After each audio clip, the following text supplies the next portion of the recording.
Da história do profeta Isaías, das profecias, que o livro dele é uma miniatura da Bíblia, no sentido que são 66 capítulos, né? E a Bíblia tem 66 livros.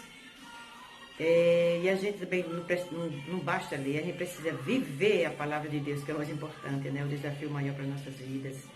E estudar, né? Entender melhor o contexto que foi tudo falado ali, do povo de Deus, né? Em Israel.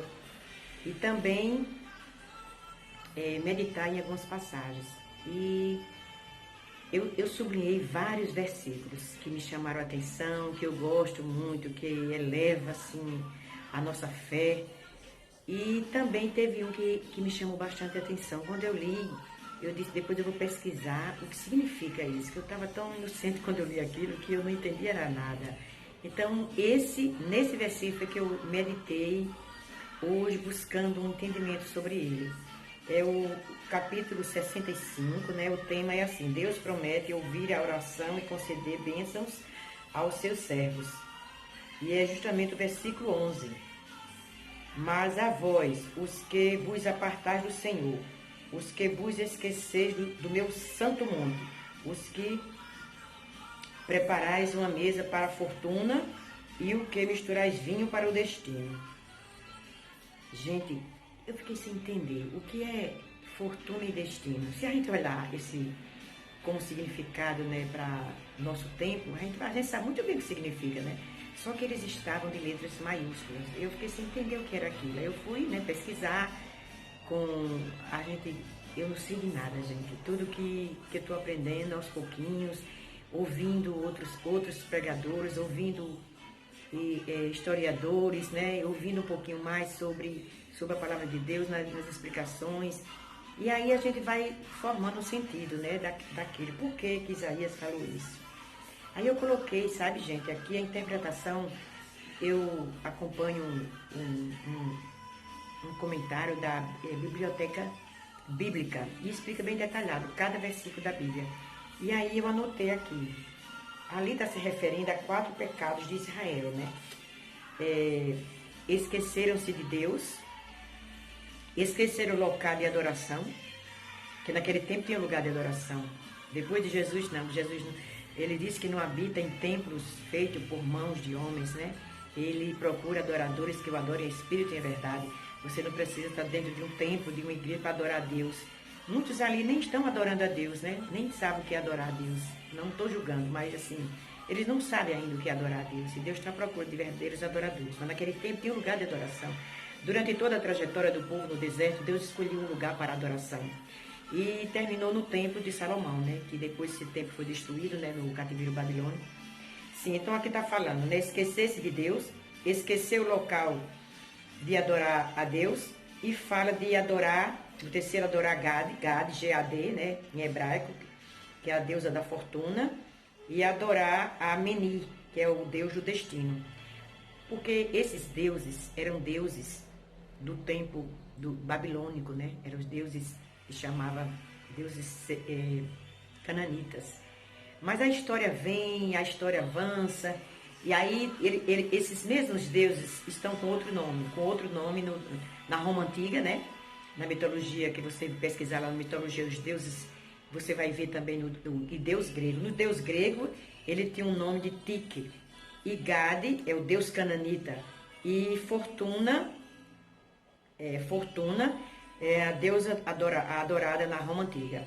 Então, e eles dois andam juntos, gente, porque se a gente procurar entender, meu Deus, o que isso significa? Qual era o pecado maior daquele povo? Por que o reino foi rasgado da mão do povo de Israel, dos israelitas? Porque eles estavam se prostituindo com outros deuses. Eles estavam adorando outros deuses, colocando deuses no lugar do único Deus vivo. Então, aí foi rasgado o reino. E hoje em dia, se o Senhor diz assim, Jesus diz assim, em primeiro lugar, buscar o reino de Deus e a sua justiça, e as demais coisas vos serão acrescentadas.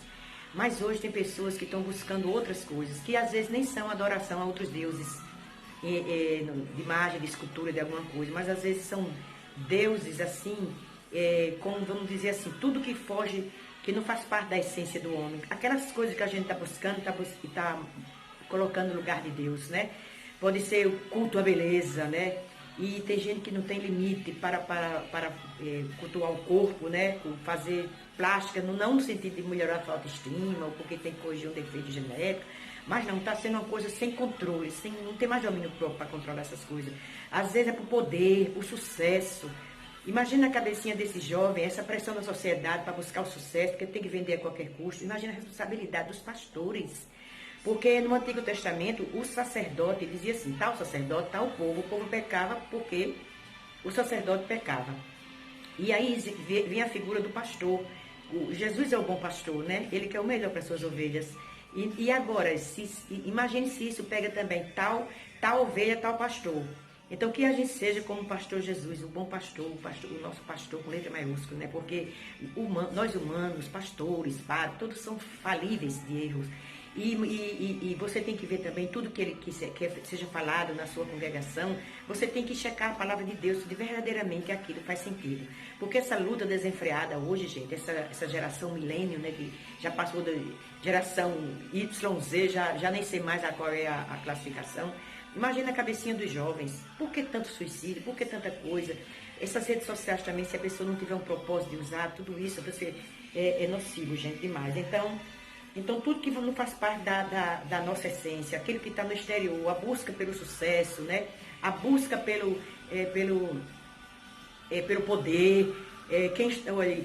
Veja bem, porque Deus quem coloca lá os reis e destrona os reis, mas por causa da desobediência do homem, Deus rasgou o reino de Israel.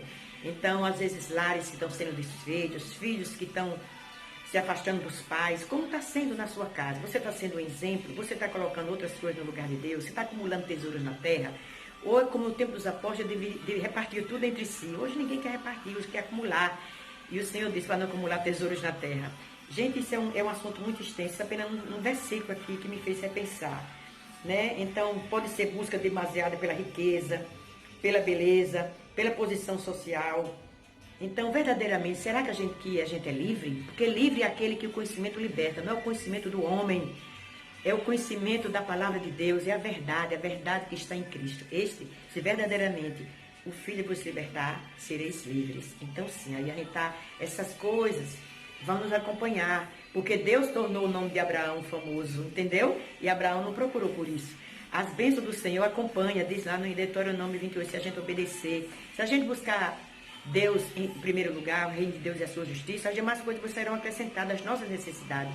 Claro que a gente tem que estudar, a gente tem que trabalhar do suor do nosso rosto que comeremos o nosso pão, mas, gente, nada desenfreado, sem controle, sem domínio próprio, porque o que destrói o homem, desde o início, você não teve domínio próprio.